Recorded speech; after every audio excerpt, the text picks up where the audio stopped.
In this video, we're going to show you how to stitch in 3D. This lesson will cover the following: single stitch, multi-stitch, and darts. The stitch tool located on the main toolbar allows us to apply stitching to pattern pieces and internal elements. In VStitcher, we have two types of stitching: single and multi-stitch.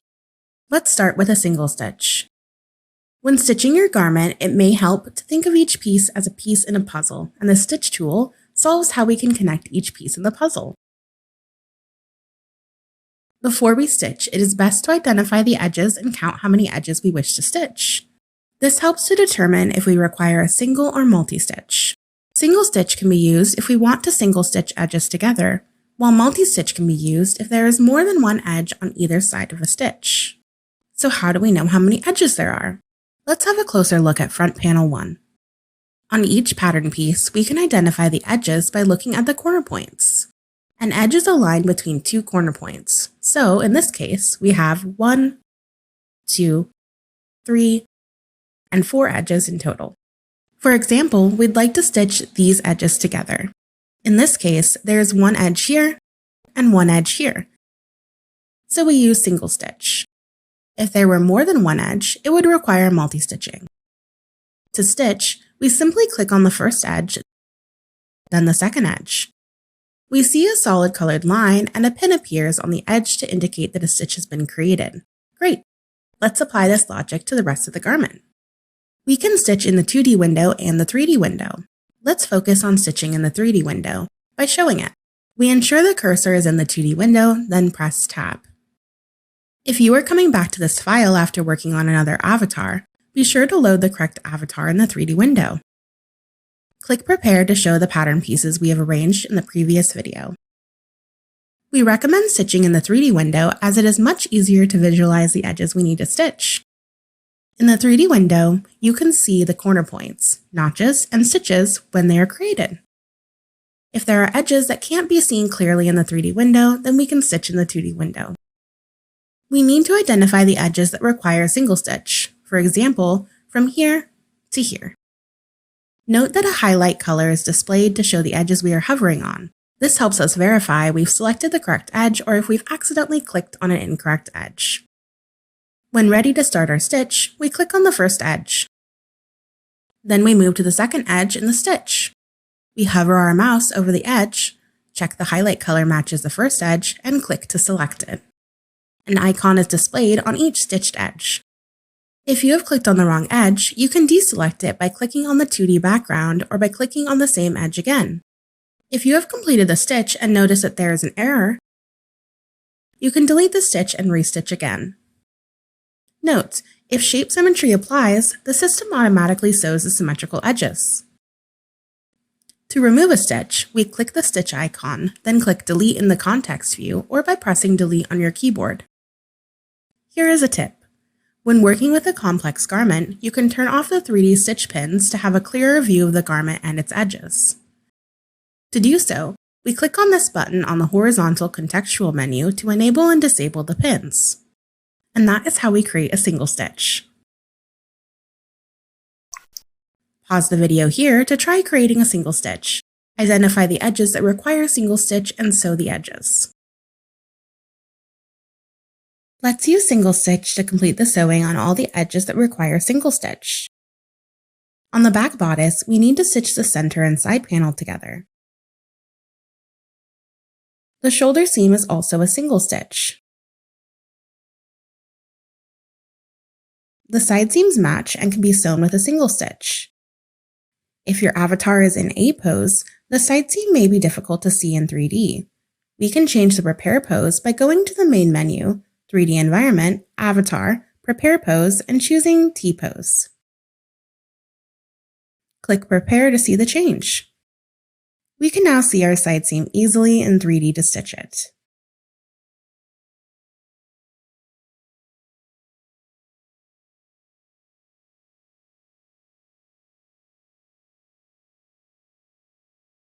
The cuff and sleeve are also connected with a single stitch.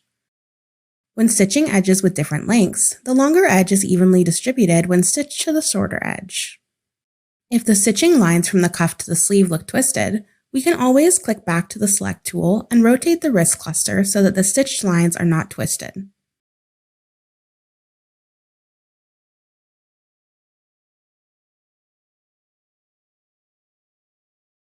Remember, you can stitch in both the 2D and 3D window. For example, the cuff and sleeve need to be stitched to itself. This stitch is easier to do in the 2D window.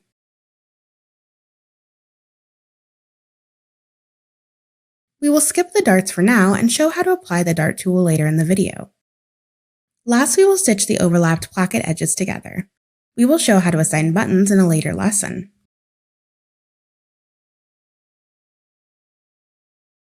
The stitches appear crossed. When stitching a pattern piece on top of another, we may need to flip the stitches. In the context view, click Flip. The stitches are no longer crossed. Now let's introduce multi-stitch. We will use the multi-stitch tool if there are multiple edges to be stitched to each other. Multi-stitch allows us to identify a group of edges to sew to either one single edge or to another group of edges. When doing a multi-stitch, we first need to identify the edges we want to stitch from and the edges we want to stitch to.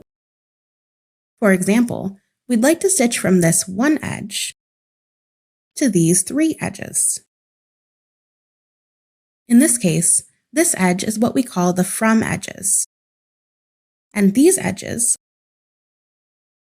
are what we call the to edges. To perform a multi-stitch, we must check Multi-Stitch checkbox on the horizontal contextual menu. Next to the multi-stitch option, you will see the buttons From and To. We need to select the from edges first in chronological order.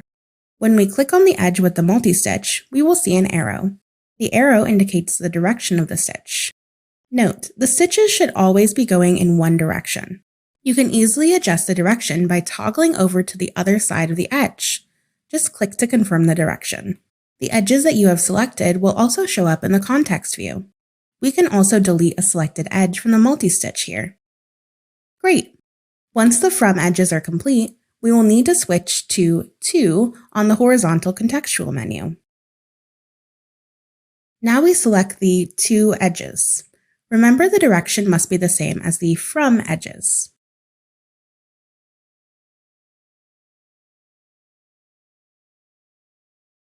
Once this is complete, we will see a preview of the stitches shown as a dotted line.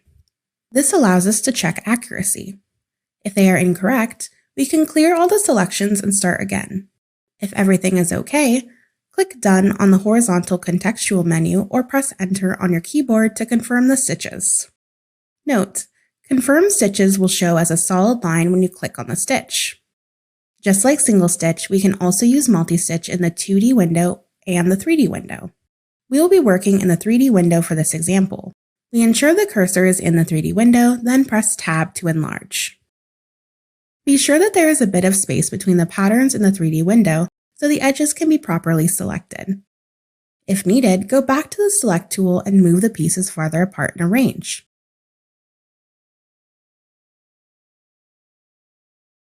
For example, this front bodice is split into 3 edges and we need to stitch it to the front waistband. Once we have selected the Stitch tool, we can select the multi-stitch feature on the horizontal contextual menu. We start by choosing the From edges. Remember that a highlighted color and arrow direction are displayed to indicate the edge we are hovering on. We click to select the edge.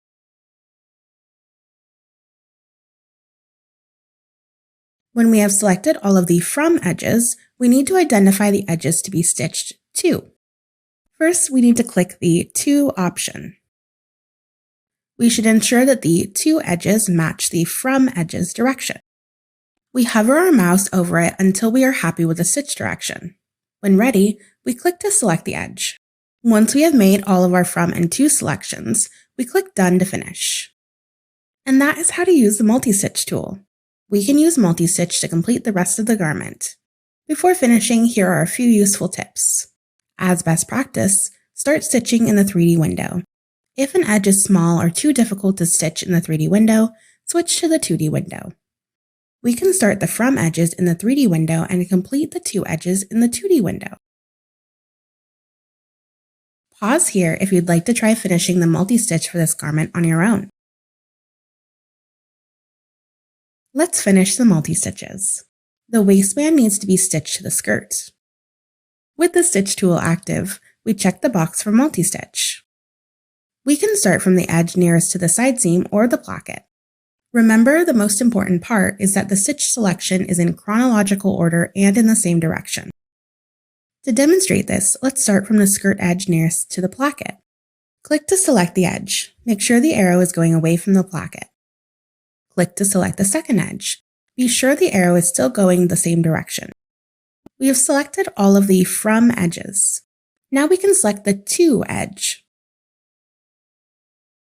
Confirm the colors and arrows match, then click Done. Next, let's stitch the placket. Since the placket overlaps in the front, it may be tricky to identify which side we are selecting in 3D. Let's stitch in 2D. This multi-stitch is 1 edge to 4 edges.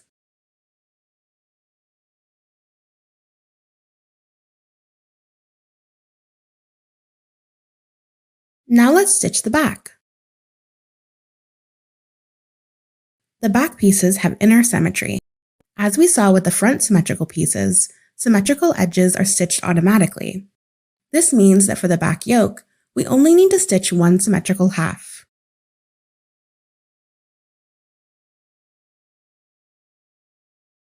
We can do the same for the back panel pieces to the waistband and the waistband to skirt.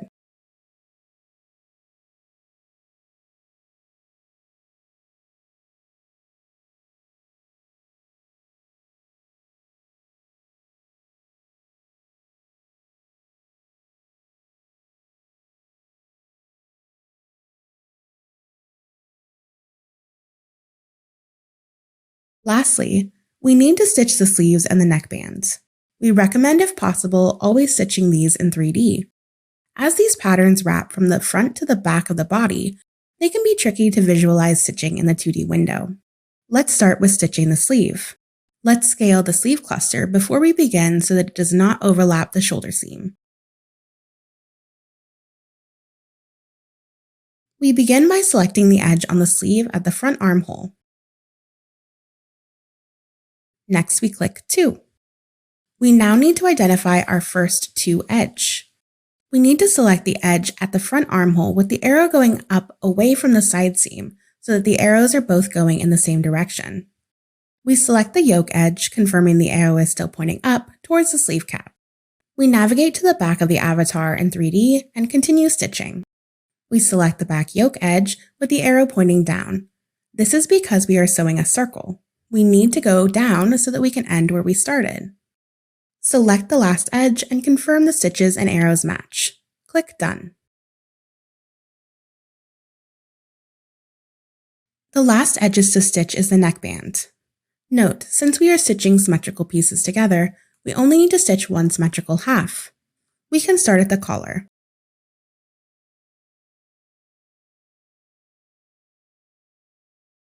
Checking To, be sure to identify which placket edge to stitch. This may be easiest to do by referencing the 2D layout. Select the front neckline. Rotate to the back of the dress and select the back neckline.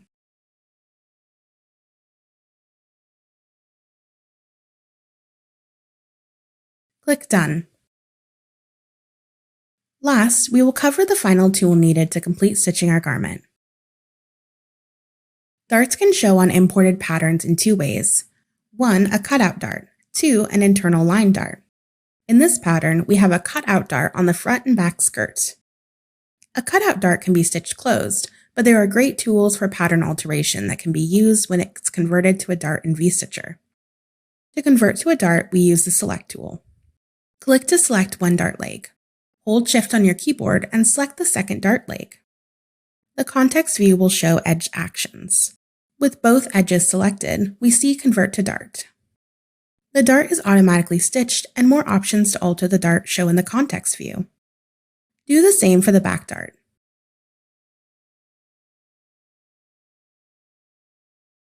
Let's save our file.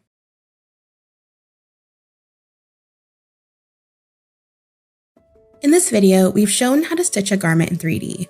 For more information on the topics discussed, check out the video description.